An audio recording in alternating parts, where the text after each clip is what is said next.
அதையும் நீங்க காணொலியில பார்த்திருப்பீங்க. அவர் பேசியது பலரை குறி வச்சு பேசுறாங்க. அவரே முன்பே சொன்ன ஒரு விஷயங்கள் தான் என்ன அப்படின்னா, கொள்கை எதிரி பாஜக, அரசியல் எதிரி திமுக அப்படின்ட்டு பல விஷயங்களை சுட்டி காட்டி பேசியிருக்காரு. நீங்க எப்படி பாக்குறீங்க சார் அவருடைய பேச்ச? இதுல பொதுவா இந்த கொள்கை எதிரி அரசியல் எதிரின்னு இருக்கு இல்லைங்களாமா. இதுல பாத்தீங்கன்னா கம்யூனிஸ்டுகள் அவங்களுடைய கொள்கைகளும் சரி, திமுகவோட கொள்கைகளும் சரி கிட்டத்தட்ட ஒரு மாதிரியா இருந்தாலும் சில வேளைகள் முரண்படுறாங்க. இதுக்கு என்ன காரணம்னா, கடந்த வாரம் ஞாயிற்றுக்கிழமை கோனேரி கோட்டை மீட்பு அந்த பொதுக்கூட்டத்தில் சீமான் அவர்கள் நாங்கள் அணிலையெல்லாம் புலி வேட்டையாடாது அப்படின்னு சொன்னார். அப்புறம் அதனாலதான் இவர் என்ன சொன்னார் அப்படின்னா, சிங்கம் வேட்டைக்கு தான் வெளியில வரும் அப்படின்னு சொல்றாரு. ஒன்று. அதே போல நாங்கள் இறந்ததை நாங்கள் உயிரோடு இருக்கிறத நாங்க வேட்டையாடி உண்ணுவோம், இறந்ததை உண்ண மாட்டோம் அப்படின்னு சொல்றாரு. அது சீமானுக்கு கொடுத்த பதிலடியா தான் நம்ம பார்க்க வேண்டியதா. பட் விஜய் முழுக்க ரசிகர் கூட்டத்தை பேஸ் பண்ணி தான் வராரு சார். அப்படி பார்த்தா இதுக்கு முன்னாடி, அதாவது இவர் கட்சி ஆரம்பிக்கிறேன் அப்படின்னு சொல்றதுக்கு முன்னாடி எத்தனையோ விஷயங்கள்ல அவர் ஈடுபட்டிருக்காரு. அதெல்லாம் உங்களுக்கு தெரியலையா அப்படின்ற ஒரு கேள்வி அவர் சார்பா வைக்கிறாங்க. பனையூர் விஷயமா இருக்கட்டும், நீட் தேர்வு அனிதா விஷயமா இருக்கட்டும், பல விஷயங்கள்ல அவங்களுடைய மன்றத்து மூலியமா ஈடுபட்டிருக்காருல. அப்ப நீ அதை என்ன இல்ல, அது நம்ம குறை சொல்லலாமா, நம்ம அவளை செய்யலன்னா சொல்லல. அவர் அந்த தொடக்கத்துல இருந்து குரல் கொடுக்கிறாரு, அவரால் முடிஞ்ச இடத்துக்கு. அப்போ அரசியல் கட்சியில ஏதாவது ஒரு அரசியல் கட்சியில இருந்து வெளியில ஒரு கட்சி ஆரம்பிச்சாதான் அவருக்கு மதிப்பா அப்படின்ற ஒரு கேள்வி. நியாயமான கேள்விதான். நான் எம்ஜிஆரோட ஒப்பிட்டதுக்காக தான் சொன்னேன். இவருடைய வரவை நான் குறை சொல்லல. எம்ஜிஆரோட ஒப்பிடுறாங்க இல்லைங்களா. எம்ஜிஆர் போலவே இவர் மாசா வெற்றி பெற்றுருவாரு. 67, 77, 87 பழைய வரலாறு சொல்றாங்களா. அன்னைக்கு காலம் அப்படி இல்லைன்னு சொல்றேன். சரிங்க சார். இப்ப இந்த கூட்டத்தை பத்தி நீங்க நிறைய விஷயங்கள் சொல்லியிருந்தீங்க. இப்போ திமுக மேடையில இப்ப திமுக பொதுக்குழு கூட்டம் கூட்டினாங்க அப்படின்னா, ஸ்டாலின் அவர்கள் பேசுறாங்க அப்படின்னா கூட்டம் கூடுது. ஆனா அதற்கு பிரியாணியோ கோட்ரோ முக்கிய காரணமா இருக்கு. பணம், மெயினா பணம் காரணமா இருக்கு. இப்ப எடப்பாடி அவர்கள் 34 நாட்களாக 100 தொகுதிகளை கவர் பண்ணிருக்காங்க. அவங்களுக்கும் அதே கோட்ரு, பிரியாணி, பணப்பட்டுவாடா இந்த மாதிரியான விஷயங்கள் நடந்துதான் அந்த இடத்துல கூட்டம் கூடுது. ஆனா விஜய் அவர்களுக்கு அப்படி கூடல அப்படின்றது நம்மளால கண்கூட பார்க்க முடியுது இல்லையா?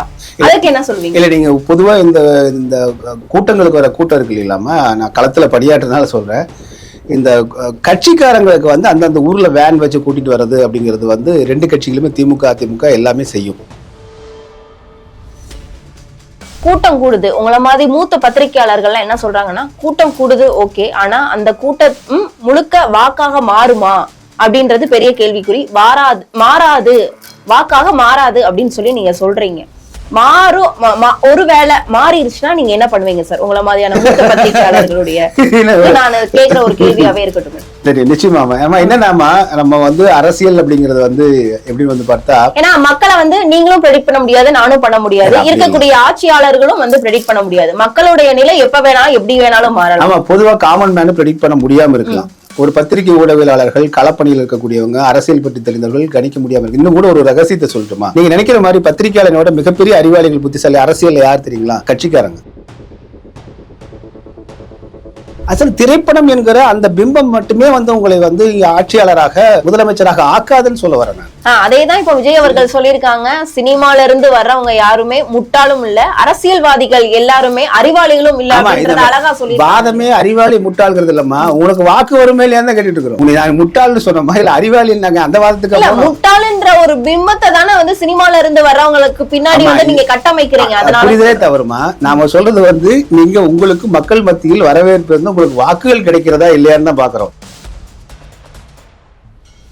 இப்போ மாநிலத்துல 3வது கட்சியா அங்கீகாரம் பெற்ற நாம் தமிழரை பத்தியோ இல்லைன்னா அதிமுக பாஜகவை பத்தியோ எதுவுமே விஜய் அவர்கள் விமர்சனம் பண்ணல. என்னன்னா இப்ப 2026 களம் எப்படி இருக்கும்னா, திமுக விசஸ் தாவேகா அப்படிதான் இருக்கும் அப்படின்னு சொல்றாரு. உண்மையாவே அப்படிதான் இருக்குமா 2026? அது தன் ரசிகர்களையும் தொண்டர்களையும் உற்சாகப்படுத்துறதுக்காக சொல்றாரு.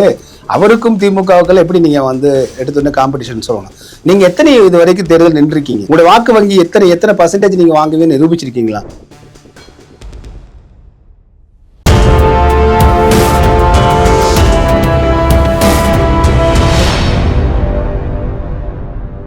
யூ தமிழ் நேயர்களுக்கு வணக்கம். நான் உங்கள் பிருதா சங்கர். இன்று நம்மோடு சிறப்பு விருந்தினராக இணைந்திருப்பது பத்திரிகையாளர், வளர் மெய்யறிவான் என்கிற விஸ்வா அவர்கள். வணக்கம் சார். வணக்கம். வணக்கம். எப்படி இருக்கீங்க? நல்லா. நீங்க எப்படிமா இருக்கீங்க? நல்லா இருக்கேன் சார். சொல்லுங்கம்மா. விஜய் அவர்களுடைய மாநாடு, அதாவது தாவேகாவுடைய 2வது மாநில மாநாடு மதுரையில பிரம்மாண்டமா நடந்துட்டு இருக்கு. நம்ம இந்த வேலையில பேசிக்கிட்டு இருக்க வேலையில விஜய் அவர்கள் பேசியிருக்காங்க. அதையும் நீங்க காணொலியில பார்த்திருப்பீங்க. அவர் பேசியது பலரை குறி வச்சு பேசுறாங்க.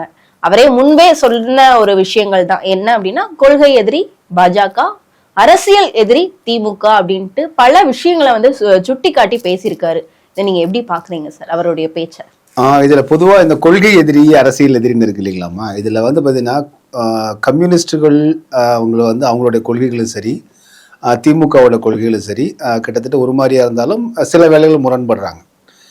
திமுக முழுக்க முழுக்க சனாதன எதிர்ப்பு, கடவுள் மறுப்பு, குறிப்பாக வட எதிர்ப்பு என்பதெல்லாம் இருந்துச்சு. அது கொள்கை. அப்போ அவங்க பாரதிய ஜனதா கட்சி கொள்கை எதிரியா வச்சிருந்தாங்க, அரசியல் எதிரியா வைக்கல. அதனாலதான் 1999 பார்த்தீங்கன்னா வாஜ்பாய் அரசாங்கத்தோடு திமுக கூட்டணி இருந்தாங்க ஆட்சி முடிகிற வரைக்கும். இந்த கொள்கை அரசியல் சொல்லும் பொழுது என்ன ஆகுன்னா, அவர்கள் நாளைக்கு கூட்டணிக்கு போகும்போது அது கொள்கை வேறுங்க, கூட்டணி வேறு அப்படின்னு சொல்றதுக்கு வாய்ப்பு இருக்கு. நீங்க தொடக்கத்திலிருந்தே பல பேர் இதை பத்தி விஜயனுடைய இந்த பேச்சுல பிட்வீன் த லைன்ஸ் எடுக்காம இருக்காங்களோன்னு நான் பாக்குறேன். நான் அவர் தொடக்கத்திலே கொள்கை எதிரி பாஜக, அரசியல் எதிரி திமுகன்னு சொன்ன போது அரசியல் எதிரியோட கூட்டணி வைக்க முடியாது. ஆனால் கொள்கை எதிரியோடு நீங்க கூட்டணி வச்சுக்கலாம் தேவைப்பட்டா. புரிஞ்சுங்களா? ஆனா வைக்க மாட்டேன் கூட்டணி. அத அவர் இன்ன வரை கூட்டணி வைக்க போறீங்களா, யாரோட வைக்க போறீங்க, எந்த ஒரு கேள்விக்குமே புசி ஆனந்த் அவர்கள் எந்த ஒரு பதிலும் அளிக்கல. ஏன்னா கூட்டணி வைக்க கூடாது, வைக்க மாட்டோம், இவர்களோட வைக்க மாட்டோம் அப்படின்றதுல உறுதியா தானே சார் இருக்காங்க. எப்படி வைப்பாங்க? நீங்க எப்படின்னா, நான் கூட்டணி வைப்பாங்கன்னு சொல்லலாமா, ஆனால் கொள்கை எதிரின்னு சொன்னோம்னா அதுக்கு அது அந்த இடத்துல ஒரு கதவு திறக்கப்படுதுன்னு சொல்றேன். நாளைக்கு ஒரு வேலை உங்க கூட்டணியை எடுத்துக்காட்டா, நீங்க பிஜேபி கூட இல்ல, அதிமுக கூட கூட்டணி போறான்னு வச்சுக்கலாம். ஒரு வாதத்துக்காக பேசுவோம். 26ல அதிமுக கூட. அப்ப நீங்க சொல்லலாம், நீங்க ஏன் பாஜக கொள்கை எதிரின்னு சொன்னீங்கல்ல அப்படிங்கும் போது, கொள்கை எதிரின்னு தாங்க சொன்னோம். நாங்க அரசியல் எதிரின்னு சொல்லியே மக்கள் நலனுக்காக திமுக என்கிற இந்த சக்தியை விரட்ட வேண்டும் என்பதற்காக நாங்கள் கொள்கைகள் ஒதுக்கிவிட்டு ஒரு பொது கொள்கை. இப்ப நீங்க எல்லாமே மக்கள் நல கூட்டணியிலிருந்து தமிழ்நாட்டுல ஒரு வசனம் பேசுவாங்க, பொருந்தா கூட்டணியா இருக்கும். முதல் நாள் கொள்கை விரோதமா இருப்பாங்க, எல்லா கடைசியில ஒண்ணு சேர்ந்துட்டு என்ன சொன்னா, சனாதன பாஜகவை வீழ்த்த, பார்ப்பனியத்தை வேறு இருக்க, நாங்கள் ஒரு பொது கொள்கைக்காக காமன் மினிமம் ப்ரோக்ராம் பாங்க. சரிங்களா? இதன் அடிப்படையில் நான் ஒண்ணு சேர்ந்துட்டேன்னு சொல்லி கடந்த காலங்களில் சொல்லியிருக்காங்க. அதற்கான ஒரு முன்னோட்டமா தான் நான் விஜயோடைய இந்த கொள்கை எதிரிங்கிறது பார்க்கிறேன். அரசியல் எதிரின்னு அவர் சொல்றது பாத்தீங்கன்னா திமுக சொல்றாரு. இப்போ இது இருக்கு இல்லைங்களா? அதனால எனக்கு இந்த கொள்கை எதிரின்னு ஒரு சொல்ற இடத்துல நாளைக்கு வரும் மாற்றம் செய்வதற்கு ஒரு வாய்ப்பு நிறைய இருக்கு அப்படின்னு தான் நான் பார்க்கிற மாதிரி. முதல்ல அதை சொல்லிடுறேன் நான். ஒன்று. இரண்டாவது, நீங்க சொல்றது பிரம்மாண்டம் தான். பொதுவாகவே நீங்க விஜயினுடைய எல்லா படங்களும் பிரம்மாண்டம் தான். சரிங்களா? அவருடைய மாஸ் புல்லிங் அப்படின்னு சொல்லக்கூடிய, மக்களை கவரக்கூடிய, ரசிகர்களை கவரக்கூடிய எல்லாமே பிரம்மாண்டம் தான். நீங்கள் திரைத்துறையில அவர் ஒரு படங்களுமே கமர்ஷியலாக வெற்றி பெறக்கூடிய படங்கள் தான். அவர் எடுக்கக்கூடிய தேர்ந்தெடுக்கக்கூடிய கதை, அந்த பாத்திரங்கள், வசனங்கள் எல்லாமே நீங்க பாத்தீங்கன்னா பொதுமக்களை, வெகுஜன மக்களை, அது குறிப்பாக இளையோரை ஈர்க்கக்கூடிய அந்த கவர்ச்சி அவர்கிட்ட இருக்கு, ஈர்ப்புத்தன்மை இருக்கு. அதுதான் இப்ப நம்ம பார்க்கக்கூடியதா இருக்கு. தவிர இது அரசியலாக மாறுமா? அவர்கள் அரசியல் படுத்தப்படாம இருக்காங்க. சரிங்களா? இப்பொழுது அவர்கள் ஓட்டு வாக்களிக்கக்கூடிய ஒரு பெரும் கூட்டமா இருக்காங்க. சரிங்களா? அப்ப அதுதான் இப்போதைக்கு இருக்குது. அவர்கள் மத்தியில் அவர் பேசும்போது என்ன சொல்றாரு அப்படின்னா, இப்ப நீங்க பொதுவா ஒண்ணு புரிஞ்சுக்கணும். காமராசர் கொள்கை வழிகாட்டுதலா ஏத்துக்கிறேன்னு சொல்றாரு. இன்னொரு பக்கம் பாத்தீங்கன்னா ஈவே ராமசாமி, பெரியார் ராமசாமி ஐயாவா ஏத்துக்கிறேன்னு சொல்றாரு. ஆனால் பெரியார் ராமசாமி ஐயாவில்னா அவருடைய கடவுள் மறுப்பை நாங்கள் ஏற்றுக்கொள்ளவில்லைன்றார். புரியுதுங்களா? இப்ப நீங்க எப்படி நீங்க இவங்களை கொள்கை நீங்க வழிகாட்டுதல் சொல்றீங்க, அவங்க கொள்கையில 2 கொள்கை நாங்க ஏத்துக்க மாட்டோம் அப்படின்னு சொல்றீங்கிறது முரண்பாடு இருக்கு இல்லைங்களா? இப்ப திராவிட இயக்கங்கள், திராவிடர் கழகம் எல்லாம் பாத்தீங்கன்னா அவங்க ஆரம்பத்திலிருந்து நாங்கள் பெரியார் ராமசாமி அவர்களை பின்பற்றுகிறோம்ன்றாங்க. அதுல உறுதியா நிக்கிறாங்க. நடைமுறையில மாறுறாங்கன்னு வச்சுக்கலாம், அது வேற. பட் இப்பவே நீங்க இதுல ஃபில்டர் பண்ணி எல்லாம் போகணும்னு அவசியம் இல்லை. நீங்க சரி, அதுல நாங்க பெரியார் ராமசாமி எது குறை சொல்றீங்க, அவர் கடவுள் மறுப்பு தானே சொல்றாரு, அதை நாங்க ஏத்துக்கல, அதை விட்டுருவோம், அவரை மீதியெல்லாம் நாங்க ஒரு கொள்கையை ஏத்துக்கிறேன்னு சொல்றாங்க. எல்லாவற்றிலுமே இந்த கொள்கையிலுமே பாத்தீங்கன்னா ஒரு ஸ்லிப்பரியா இருக்கு, ஒரு உறுதித்தன்மை இல்லாம இருக்குது. அடுத்தது பாத்தீங்கன்னா அவர் சொல்லக்கூடிய இந்த பேச்சு பார்த்தீங்கன்னா, இன்றைய பேச்சு குறிப்பா நீங்க பார்த்தீங்கன்னா தொடக்கத்திலேயே சிங்கத்தை வச்சு ஆரம்பிச்சார்.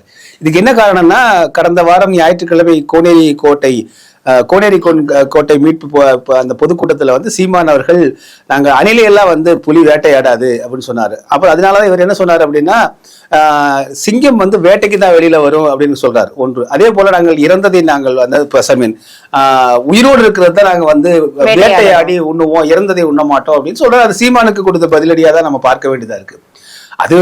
இது வந்து நீங்க அரசியல் மேடைகளை ஒருத்தருக்கு ஒருத்தர் மாத்தி மாத்தி பேசிக்கிறது இயல்புன்னு வச்சுக்கலாம். அதற்கு மேல அவர் சீமானை பத்தி எதுவும் பேசலாது.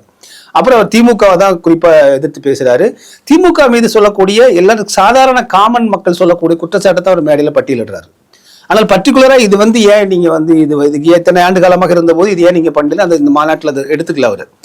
அதே போல பாஜகவினுடைய ஒரே ஒரு வார்த்தையில் கொள்கை எதிரிட்டு போயிட்டாரே தவிர பாஜகவினுடைய எந்தெந்த பிரச்சனைகள் எல்லாம் பாஜக சொல்லியிருக்காரே சார். பாஜக வந்து கல்வி நிதி கொடுக்காதது, அந்த மாதிரி பல விஷயங்களை வந்து எடுத்துக்காட்ட அந்த மாதிரி என்ன சொல்லணும், இன்னும் புள்ளி விவரங்களோட மக்களுக்கு கொடுக்கணுமா? இப்போ நம்ம காமன் மக்களுக்கே வந்து இப்போ அவர் என்ன சொல்றாங்கன்னா நீட் தேர்வு எடுக்கணும்னு சொல்றாங்க. இது ஒரு பொதுவான கோரிக்கை தான். திமுக என்ன சொல்லுச்சு, நீட் தேர்வுக்கு எங்கிட்ட ரகசியம் இருக்குன்னு சொல்லுச்சு. அது என்ன ரகசியம்னு இந்த மேடையில கேட்டிருக்கலாம் அவரு. சரிங்களா, அது என்னன்னா இன்னும் ஸ்பெசிபிக்கா அவர் போகாம இருக்காருன்னு சொல்ல வரேன் நான். அவருக்கு எல்லாத்தையும் அட்ரஸ் பண்றாரு, இஷ்யூஸ் எல்லாமே அட்ரஸ் பண்றாரு. தமிழ்நாடு சம்பந்தப்பட்ட இஷ்யூஸ், இந்தியா சம்பந்தப்பட்ட இஷ்யூஸ் அட்ரஸ் பண்றாரு. பட் ஸ்பெசிஃபிக்கா இன்னும் போகல. மேபி இன்னும் வரும் காலத்துல அவங்க போகலாமா இருக்கும். பட் ஓவரால் இன்னைக்கு வந்து கூட்டம், அதே போல வந்து தொண்டர்கள் படை, அவர் ஆற்றின உரை அப்படிங்கறதெல்லாம் வந்து பாத்தீங்கன்னா அவருடைய தொண்டர்களுக்கு ஊக்கமளிக்கக்கூடிய ஒன்றாக இருக்கிறது. விஜய் அரசியலுக்கு வர வேண்டும், ஒரு மாற்று வேண்டும். எத்தனை காலக்கே திமுகவுக்கே போடுறதுங்க, அப்ப மாற்றா ஒருத்தர் வரட்டுமே என்று விரும்பக்கூடியவர் இருக்காங்க. ஏன்னா நாம் தமிழருக்கு போகாமல் இருக்கக்கூடிய இந்த ஒரு செக்மெண்ட் ஆஃப் பீப்புள் இருக்காங்களா, அவர்கள் நிச்சயமாக இந்த மாநாடு கவர்ந்திருக்கும். கண்டிப்பா சார். இப்போ உங்களை பொறுத்தளவுல விஜய் அவர்களுக்கு ஓட்டு வங்கி இத்தனை சதவீதத்துல இருந்து இத்தனை சதவீதம் வரலாம் அப்படின்னா நீங்க எவ்வளவு சொல்லுவீங்க? அதான் இப்ப நம்ம வந்து எப்படி பார்க்கணும், அரித்மெட்டிக்கா பார்க்கணும். அவரே கூட சொல்றாரு, அரசியல் விமர்சகர்கள் அப்படி பேசுறாங்க இப்படி பேசுறாங்கன்னு சொல்லிட்டு இருக்காரு. ஆனால் அது லாஜிக்கா ஒண்ணு இருக்கு. நீங்க வந்து கண்மூடித்தனமா நாங்க பாருங்க வந்துருவோம், நாங்க மாசா வருவோம், எம்ஜிஆர் மாதிரி மாசா வருவோம்னா எம்ஜிஆருக்கு மாசுக்கு ஒப்பிடவே முடியாது. இப்போ அன்னைக்கு அவர் வந்தது வந்து திமுக அவரை தானே சார் வழிகாட்டியா வந்து அவரையும் விஜயகாந்த் அவர்களையும் தான் வழிகாட்டியா வச்சு நிறைய விஷயங்கள் வந்து முன்னிருந்து பேசியிருக்காரு. அதேமா நீங்க அன்னைக்கு எம்ஜிஆர் வந்து வெளியில வந்துட்டு அவர் ஸ்ட்ரெயிட்டா இவர மாதிரி அவர் ரசிகர்கள் கூட்டத்தை கூட்டிட்டு வரல. திமுக என்ற ஒரு பண்பட்ட அன்னைக்கு வந்து பாத்தீங்கன்னா அரசியல் மயப்படுத்தப்பட்ட ஒரு பெரிய கிரௌட எழுதிட்டு வந்தார். சரிங்களா, அண்ணாவும் கலைஞர் கருணாநிதி அவர்களும் இவர் எம்ஜிஆர் அவர்களும் இவங்கெல்லாம் வந்து ஒட்டுமொத்தமாக வளர்த்தெடுத்த கட்சியிலிருந்து ஒரு கணிசமான அளவு அரசியல் மயப்படுத்தப்பட்டவங்களை எடுத்து எம்ஜிஆர் வெளியில வந்தார். ரெண்டாவது, எம்ஜிஆர் வந்து திரைக்க வச்சு மட்டுமே வச்சு ஒரு முதலமைச்சர் ஆகல, களப்பணியாற்றினார். மக்களுக்கு வந்து அவர் வந்து கருணாநிதி செய்யாததை நான் செய்வேன், கருணாநிதியோட தவறை நான் சரி செய்வேன் அப்படின்னு தான் அவங்க திமுக உருவாக்குனாங்க. அது நீங்க அண்ணா உருவாக்குன திமுக அல்ல, கருணாநிதியிடம் இருப்பது நான் உருவாக்கக்கூடிய திமுக தான் அண்ணா திமுக என்று உருவாக்கினார் எம்ஜிஆர். இதுக்குதான் அவருக்கு வந்து வரவேற்பு வந்துச்சு. அவர் ரசிகர் கூட்டத்துக்காக வந்து அவர் வரல. பட் விஜய் முழுக்க ரசிகர் கூட்டத்தை பேஸ் பண்ணி தான் வராரு. அப்படி பார்த்தா இதுக்கு முன்னாடி, அதாவது இவர் கட்சி ஆரம்பிக்கிறேன் அப்படின்னு சொல்றதுக்கு முன்னாடி எத்தனையோ விஷயங்கள்ல அவர் ஈடுபட்டிருக்காரு. அதெல்லாம் உங்களுக்கு தெரியலையா அப்படின்ற ஒரு கேள்வி வந்து அவர் சார்பா வந்து வைக்கிறாங்க. பனையூர் விஷயமா இருக்கட்டும், நீட் தேர்வு அனிதா விஷயமா இருக்கட்டும், பல விஷயங்கள்ல அவர் வந்து அவங்களுடைய மன்றத்து மூலியமா ஈடுபட்டு இருக்காருல்ல. அப்ப நீ அதை என்ன இல்ல, அது நம்ம குறை சொல்லலாமா, நம்ம அவளை செய்யலன்னா சொல்லல. அவர் அந்த தொடக்கத்துல இருந்து குரல் கொடுக்கிறாரு, அவரால் முடிஞ்ச இடத்துக்கு. அப்போ அரசியல் கட்சியில ஏதாவது ஒரு அரசியல் கட்சியில இருந்து வெளியில வந்து ஒரு கட்சி ஆரம்பிச்சாதான் அவருக்கு மதிப்பா அப்படின்ற ஒரு கேள்வி நியாயமான கேள்விதான். நான் வந்து எம்ஜிஆரோட ஒப்பிட்டதுக்காக தான் சொன்னேன். இவருடைய வரவை நான் வந்து குறை சொல்லல. எம்ஜிஆரோட ஒப்பிடுறாங்க இல்லைங்களா, எம்ஜிஆர் போலவே ஒரு மாசா வந்து வெற்றி பெற்றுருவாரு. 67, 77, 87 பழைய வரலாறு சொல்றாங்களா, அன்னைக்கு காலம் அப்படி இல்லைன்னு சொல்றேன். இவர் சொல்ற மாதிரி இல்லை. இவர் வரட்டும், தாராளமா புதிதாக வரலாம். அந்த இருக்கிற இளைஞர்களை அரசியல் மயப்படுத்தி மக்கள் பிரச்சனைக்காக குரல் கொடுக்கட்டும், பேசட்டும், மக்கள் மத்தியில போய் நிக்கட்டும், மக்கள் ஓட்டு போடட்டும். ஓட்டு நானும் நீங்களோ வந்து முடிவு பண்றது இல்லை. ஒட்டுமொத்த 7-8 கோடி மக்கள்ல வந்து வாக்காளர்கள் இருக்கக்கூடிய 5-6 கோடி பேர் முடிவு செய்ய வேண்டிய ஒன்று. நம்முடைய விருப்பம் அதில் திணிக்க முடியாது. ஆனால் நடைமுறையை சொல்றோம். கடந்த காலத்தில் வந்து எம்ஜிஆர் வந்ததுக்கும் இதுக்கு ஒப்பிட முடியாது.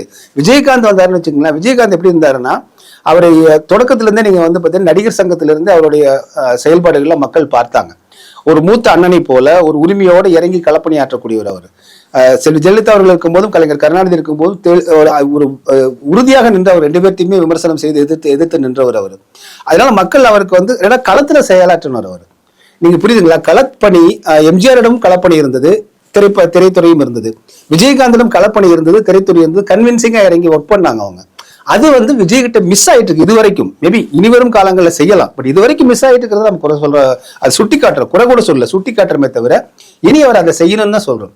நீங்க இப்பவே நீங்க வந்து பாத்தீங்கன்னா ஒய்+ செக்யூரிட்டி, சரிங்களா, அப்புறம் வந்து கேரவன் வேன்ல உட்கார்ந்துக்கிட்டு, அப்புறம் வந்து எல்லாத்தையும் வந்து தூய்மை பணியாளர்கள் போராடக்கூடியவங்க எல்லாம் வந்து வீட்டுக்கு அழைத்து பேசுவது அப்படிங்கிற முறையில இப்பயே பாத்திருப்பீங்க கிரௌட் எப்படி இருக்குது அப்படின்னு சொல்லிட்டு. அவர் நடந்து வராரு, மக்கள் வந்து அவங்களை எப்படி தடுத்து பக்கத்துல போய் நின்று, இதனால கூட இருக்கலாம்ல சார். நீங்க அப்படி பார்த்தா கமல்ஹாசனுக்கும் இருந்ததுமா, சரிங்களா, கமல்ஹாசன் இந்த அளவுக்கு இருந்ததா அப்படின்றது ஒரு பெரிய கேள்வி. இந்த கிரௌட விட நான் வந்து செல்வி ஜெயலலிதா அவருக்கு இருக்காங்க இல்லைங்களா, அவங்க வந்து 5 ஆண்டு காலம் அந்த ஜெயா தொலைக்காட்சி கான்வாயிலே பயணம் செய்தோம் நான். அப்போ ஜெயா தொலைக்காட்சி சார்பில் கான்வாய், அவங்க போற கான்வாயில ஒரு வண்டி வந்து ஜெயா டிவி வண்டியா இருக்கும், அதை செய்தியாளராக பயணம் செய்தவன். அந்த கூட்டம் இருக்குல்ல, 2 பக்கம் வந்து மக்கள் நிற்கிற கூட்டம், அதையெல்லாம் ஒப்பிடும்போது விஜய்க்கெல்லாம் கூட்டம் அதை பெரிய கூட்டம்லாம் கிடையாது.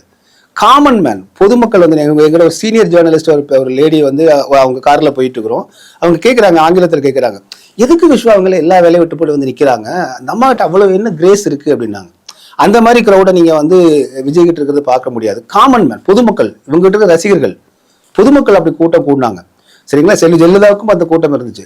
அவர் கேரவன் வேன்ல வரல, அவர் வந்து ஒரு குளிர்சாதன வண்டியில வருவார், அவருக்கு பின்னணியில வந்து ஒரு கழிவறை கொண்ட ஒரு தனி வேன் தான் வருமே தவிர கேரவன்ல இருந்தது இல்லை. இதே நீங்க வந்து பாத்தீங்கன்னா விஜயகாந்த் கேரவன்ல வந்தது கிடையாது, சரிங்களா. நீங்க எப்போ வந்து மக்களோட மக்களா நிக்கிறீங்களோ அப்ப நீங்க எளிமையா நீங்க வந்து நான் ஒன்னே ஒன்று சொல்லுங்க, நான் வந்து கிரௌடு வந்துருன்னு சொல்லிட்டு இருந்தா, அப்ப எப்ப செல்வி ஜெயலலிதா வரும்போது கிரௌடு வரலையா, இல்லைங்களா. ஏன் இவரு வந்து எம்ஜிஆர் வரும்போது கிரௌடு வரலையா?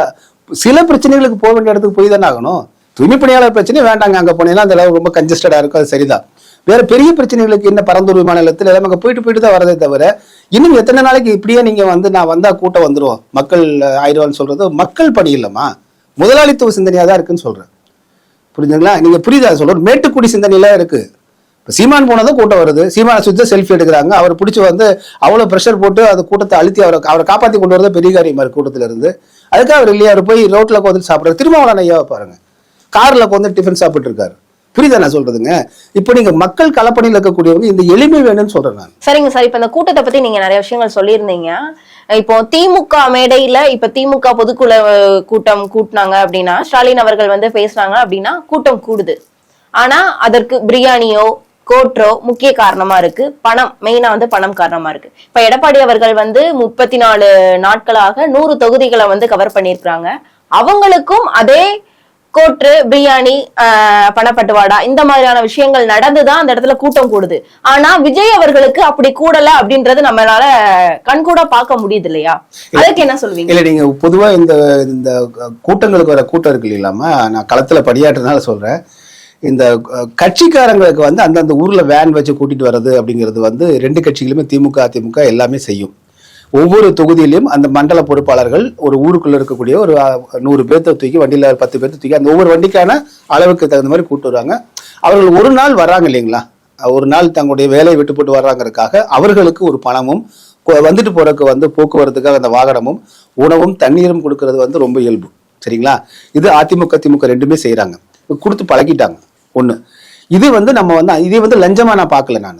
ஆனா இதே நீங்க வந்து வாக்காளர்களுக்கு நீங்க கோட்டர் கோழி பிரியாணி கொடுத்து வரீங்க இல்லையா, அதையும் நம்ம லஞ்சமா பாக்குறோம். ஒண்ணு. 2வது, கட்சிக்காரர் இல்லாத வெளியாட்களை வந்து செட்டப் ஆட்கள் கூட்டு வரீங்க இல்லையா, அதுதான் நம்ம முறைகேடா சொல்றோம். கட்சிக்காரன் வந்து ஒரு கூட்டத்துக்கு மதில எடுத்துக்காட்ட இப்ப விஜய் இருக்காருன்னு வச்சுக்கலாம், கோவையில இருந்து வர்றாங்க ஒரு கூட்டம், அவங்ககிட்ட வசதி இல்லை, சரிங்களா. அப்போ வேன் வச்சுட்டு வரதுக்கு வசதி இல்லாம போது அந்த மண்டல பொறுப்பாளர்கள் வேனை வச்சு அவங்களை கூட்டு வந்துட்டு போறதுக்கு சாப்பாடு கொடுத்துட்டு போறதுங்கிறது இட்ஸ் காமன். நீங்க வந்து செட்டப் ஆட்கள் எந்த கட்சிக்காரரும் இல்லாம எந்த கூட்டத்துக்கு போனாலும் பணம் வாங்கிட்டு போற கூட்டம் இருக்கு இல்லைங்களா, அதை கூட்டு வரது ஒண்ணு தவறு, வாக்குகளுக்கு பணம் கொடுக்கறது தவறுன்னு பார்க்கிறோம். இப்ப அதிமுக காரன் கூட்டு வர யாருன்னா அதிமுக கட்சிக்காரன் தான் கூட்டு வராங்க. திமுக காரங்க யாரு கூட்டு வராங்க, பொதுக்கூட்டங்களுக்கு சொல்றேன், வாக்குகளுக்கு சொல்ல, பொதுக்கூட்டங்களுக்கு சொல்றேன், அவங்க கட்சிக்காரன் தான் கூட்டு வராங்க. கட்சிக்காரர்கள் எல்லாமே வெளியாட்களை கூட்டு வந்தா மட்டும்தான் அதை நான் தவறா சொல்றேன் நான். அவங்களே ஆள் கூட்டு வரும் போது அது இல்லை. இப்ப நாம் தமிழர் கட்சிக்கு வரக்கூடிய அந்த தம்பி தங்கைகள் எல்லாமே சொந்த பணத்தை போட்டு வராங்க. இது நீங்க ஒப்பிடவே முடியாது. இந்த திராவிட கட்சிகளுடைய அரசியலை நீங்கள் ஒருபோதும் நீங்க வந்து நீங்க நம்ம நினைக்கக்கூடிய ஒரு பொதுவாக காமன் மேன் விரும்பக்கூடிய இந்த நேர்மையான தன்னார்வமிக்க மக்களாக வந்து கூட வேண்டும் என்கிற பார்வையில பார்க்க முடியாது. முழுக்க முழுக்க வணிகமயமாக்கிட்டாங்க திமுக அதிமுக இரண்டுமே. நீங்க அவங்க கட்சிக்காரரே நீங்க வந்து ஒரு வேலை, நீங்க இப்ப 4 பேருக்கு இலவச வேட்டி வேலை தரப்பா டிஸ்ட்ரிபியூட் பண்ணனா நீ வந்துட்டு போற செலவு காசு கொடுன்னு கேட்க ஆரம்பிச்சிட்டாங்க. அந்த அளவுக்கு பழக்கியது வந்து திமுக அதிமுகவும். அவன் கட்சிக்கார பூத் கமிட்டியா இருந்தாலும் அது தேர்தல் வேலையா இருந்தாலும் பணம் கொடுத்தா மட்டும்தான் வந்து வேலை செய்யக்கூடிய நிலைமை அவங்க உருவாக்கிட்டாங்கன்னு சொல்றேன். சரிங்க சார், இப்ப இந்த கூட்டம் கூடுது, உங்களை மாதிரி மூத்த பத்திரிகையாளர்கள் என்ன சொல்றாங்கன்னா, கூட்டம் கூடுது ஓகே, ஆனா அந்த கூட்டம் முழுக்க வாக்காக மாறுமா அப்படின்றது பெரிய கேள்விக்குறி. மாறாது வாக்காக மாறாது அப்படின்னு சொல்லி நீங்க சொல்றீங்க. ஒருவேளை மாறிடுச்சுன்னா நீங்க என்ன பண்ணுவீங்க சார்? உங்களை மாதிரியான மூத்த பத்திரிகையாளர்களுடைய நான் கேட்கிற ஒரு கேள்வியாவே இருக்கட்டும். சரி, நிச்சயமா. என்னன்னா நம்ம வந்து அரசியல் அப்படிங்கறது வந்து எப்படின்னு வந்து பார்த்தா, ஏன்னா மக்களை வந்து நீங்களும் ப்ரெடிக்ட் பண்ண முடியாது, நானும் பண்ண முடியாது, இருக்கக்கூடிய ஆட்சியாளர்களும் வந்து ப்ரெடிக்ட் பண்ண முடியாது. மக்களுடைய நிலை எப்ப வேணாலும் எப்படி வேணாலும் மாறலாம். ஆமா, பொதுவா காமன் மேனு ப்ரெடிக்ட் பண்ண முடியாம இருக்கலாம். ஒரு பத்திரிகை ஊடகவியலாளர்கள், களப்பணியில் இருக்கக்கூடியவங்க, அரசியல் பற்றி தெரிந்தவர்கள் கணிக்க முடியாம இருக்கு. இன்னும் கூட ஒரு ரகசியத்தை சொல்லட்டுமா?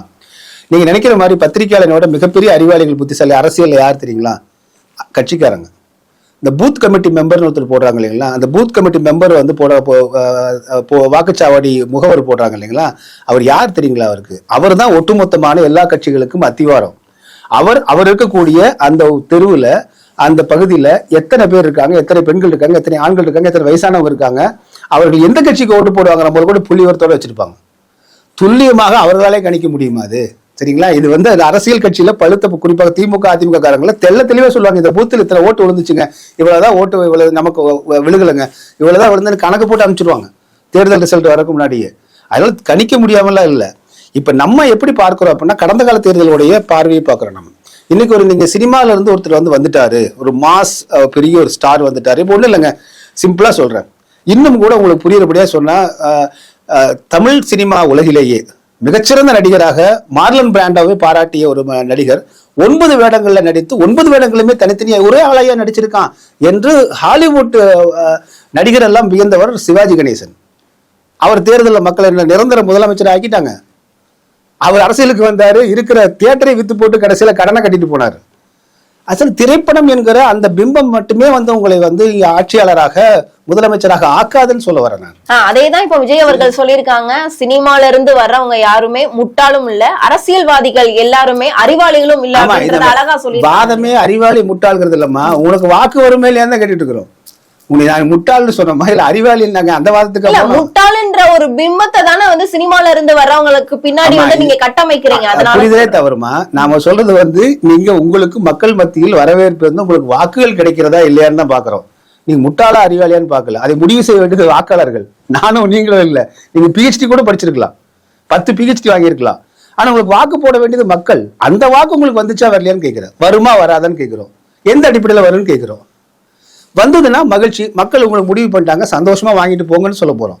நம்ம அவங்கள எந்த இடத்துலயுமே அது தொடர்பில்லாத இதுக்கு அதுக்கு சம்மந்தமே இல்லை. நம்ம கேட்கறது திரும்பங்க, நீங்க இப்ப நிக்கிறீங்க, மக்கள் மத்தியில நிக்கிறீங்க, ஒரு பெருங்கூட்டத்தோட நிக்கிறீங்க. இது அப்படியே வாக்குகளாக மாறினாலும் எவ்வளவு மாறும்? நீங்க கேட்ட கேள்விக்கு நான் வந்துடுறேன்.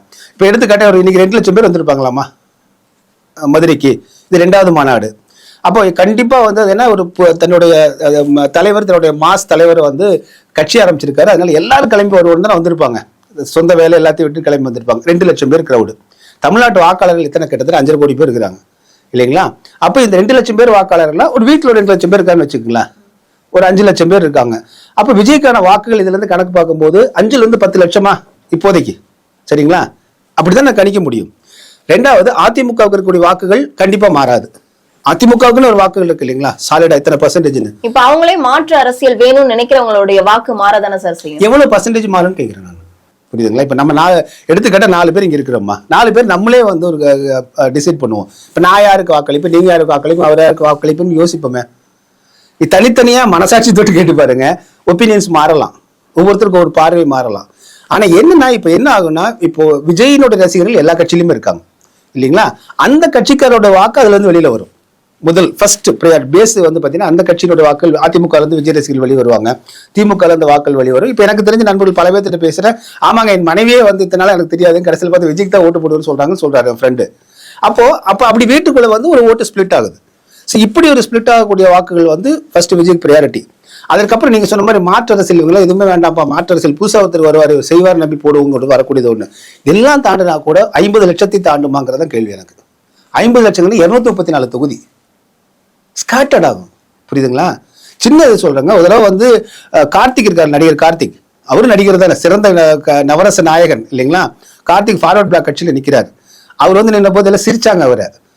25 ஓட்டு 50 ஓட்டு 100 ஓட்டுன்னு அவர் வாங்கினாரு. அந்த ஓட்டு வித்தியாசத்துல மதிமுக காரங்க பூரா தோத்து போயிட்டாங்க. புரியுதுங்களா? 50 ஓட்டு 75 ஓட்டு 100 ஓட்டுல வந்து மதிமுக 4 வேட்பாளர் காலி. ஸோ அப்ப விஜய் வந்து இப்ப நிற்கும் போது இப்படி ஒரு 50 லட்சம் பேர் வச்சுக்கலாம், அவர் 1 கோடி பேர் ஓட்டு போடுவாங்களாங்கிற கேள்வி இருக்குல்ல. 5.5 கோடி வாக்காளர்கள் வச்சுக்கலாம், 5 கோடி வாக்காளர்கள் ஃபார் எக்ஸாம்பிள். இப்ப எக்ஸிஸ்டிங்கா திமுக, அதிமுக, நாம் தமிழர் கட்சி, கம்யூனிஸ்ட், விசிக, பாமக இத்தனை கட்சிகளா இருக்கு.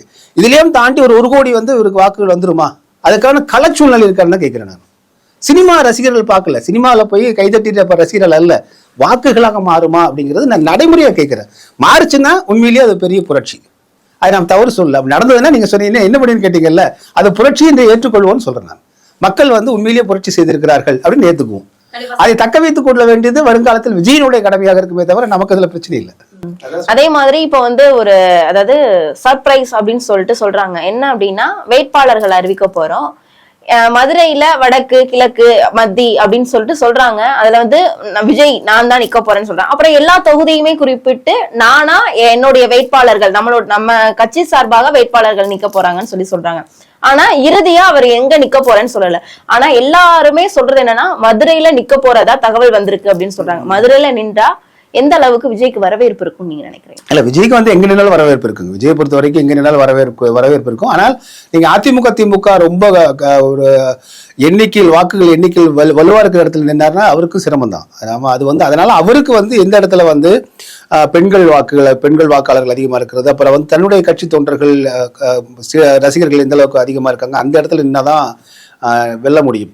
அதுக்கு ஏற்ற மாதிரி அவங்க எதிரே யாரு போட போறாங்கன்னு தெரியல. இப்போ எடுத்துக்காட்டா நீ கமல்ஹாசன் கோயம்புத்தூர்ல நான் கண்கூடா பார்த்தேன். நான் அவர் அந்த கேரவன் வேன்ல வரும்போது மக்கள் 2 பக்கம் நின்னவர் வந்து பார்த்தாங்க, கையசிச்செல்லாம் போனாங்க. ஆனா அவர் பெரிய வாக்குகள் வித்தியாசத்துல வெற்றி பெறலையே. மிக சொற்பமான வாக்குகள் வித்தியாசத்துல வானதி ஸ்ரீனிவாசன் வந்து அது வானதி ஸ்ரீனிவாசன் ஜெயிச்சுட்டு போனாங்க, தோல்விதான் ஆச்சு. அப்போ அப்படின்னா நீ கமல்ஹாசனுக்கு வந்து வானதி ஸ்ரீனிவாசன் வந்து கமல்ஹாசன் 1 லட்சம் ஃபார் எக்ஸாம்பிள் 1 லட்சம் ஓட்டு வாங்கி தான் வானதி ஸ்ரீனிவாசன் 10,000 ஓட்டு தான் வாங்கியிருக்கணும் இல்லையே. ரொம்ப க்ளோஸ்டா தானே இருந்துச்சு. அதான் சொல்றேன், மக்கள் வந்து அப்படி வந்து எடுத்த உடனே பொறுப்பை கொடுத்துட மாட்டாங்கன்னு சொல்றேன். இப்போ ஈவன் நானோ நீங்களோ இப்போ நான் வந்து நீங்க எல்லாம் சோசியல் மீடியாலையும் அதே மாதிரி நம்ம இணைய ஊடகங்கள்ல காட்சி ஊடகங்கள்லாம் பயங்கர பிரபலமா இருக்கிறாங்க வச்சுக்கலாம். அவங்கள போய் வாக்காளரை நிறுத்த சொல்ல முடியும். இவ்வளவு பேசுறல பிரசாந்த் கிஷோர் பாண்டேன்னு வந்தார்ல, அவர் நான் வந்து திமுகவே நான் தான் ஜெயிக்க வச்ச ஸ்ட்ராட்டஜி மூலமா அதிமுக ஜெயிக்க வச்சேன்னு சொன்னார். அவங்க மாநிலத்தில் ஜெயிக்க முடியல, டெபாசிட் போச்சு இல்லைங்களா. அதைத்தான் சொல்றேன், இது மேண்டேட் வேற, அரசியல் வேறு சினிமா வேறுன்னு சொல்றேன். சரிங்களா? அரசியல் என்பது மக்கள் தொடர்புடையது, நேரடி தொடர்புடையது. மக்கள் அவ்வளவு எளிதா வந்து உங்களுக்கு வந்து நம்ம கொடுத்துட மாட்டாங்க. ரொம்ப இதா பார்ப்பாங்க, எடை போடுவாங்க.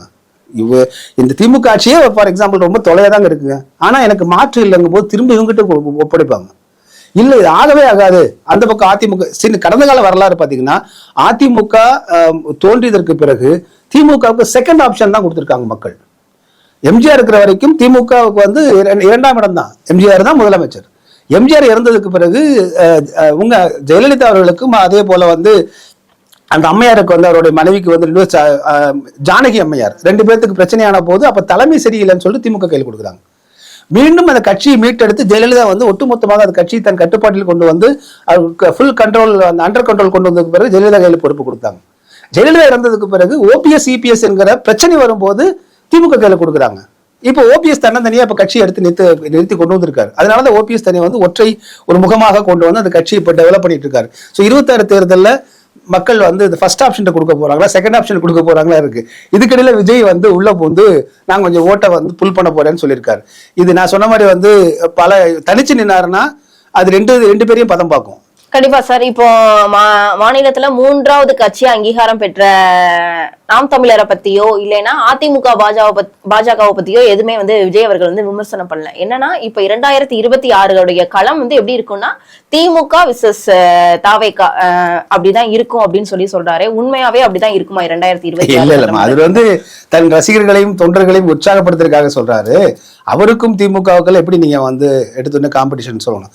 நீங்க எத்தனை இது வரைக்கும் தேர்தல் நின்றுருக்கீங்க? உங்களுடைய வாக்கு வங்கி எத்தனை பர்சன்டேஜ் நீங்க வாங்குவீங்க நிரூபிச்சிருக்கீங்களா?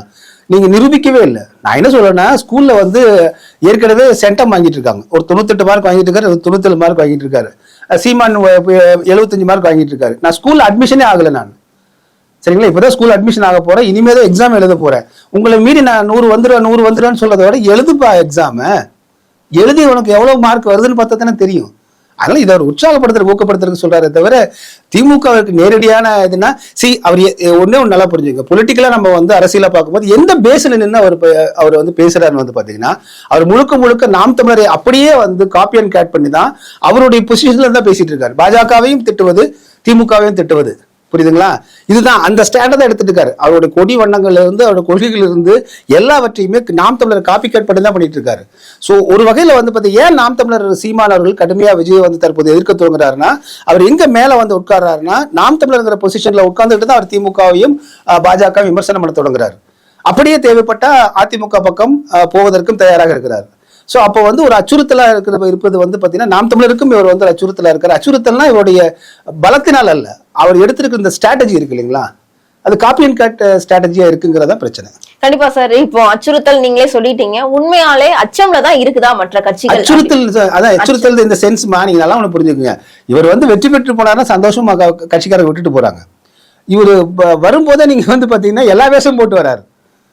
புரியுதுங்களா? இந்த பக்கம் வந்து பெரியார் வேஷம் போட்டு வராரு, இந்த பக்கம் காமராசர் வேஷத்தையும் போட்டு வராரு. திடீர்னு வந்து பாத்தீங்கன்னா இப்போ வந்து எம்ஜிஆர் அண்ணாவை எம்ஜிஆர் தூக்கிட்டு வராரு. அப்ப நாளைக்கு இன்னும் வந்து சீமான் கேட்டது போலதான் அவர் என்ன கேட்டாரு, அடுத்த அடுத்து எடப்பாடியும் ஜெயலலிதா தூக்கிட்டு வர போறான்னு கேட்கறாங்க. ஸோ ஒரு தெளிவற்ற தன்மை இருக்கு இல்லைங்களா? எனக்கு நான் ஆட்சியை பிடிக்கணும், அந்த மாசோட வரணும், மக்களுக்கு போய் பார்க்கணும், என்ன வேடம் வேண்டாலும் இட்டு வருவேன் அப்படின்னு சினிமாவாக இருக்கலாமே, இது தவிர அதில் வெற்றி பெறலாமே தவிர அரசியலில் வெற்றி பெற முடியாதுன்னு சொல்றேன். கண்டிப்பா சார். 2026 களம் எப்படி இருக்கு அப்படின்றத நம்ம பொறுத்திருந்து தான் பார்க்கணும். பல்வேறு விவரங்களை வந்து எங்களோட பகிர்ந்தமைக்கு நன்றி. நன்றி, வணக்கம்.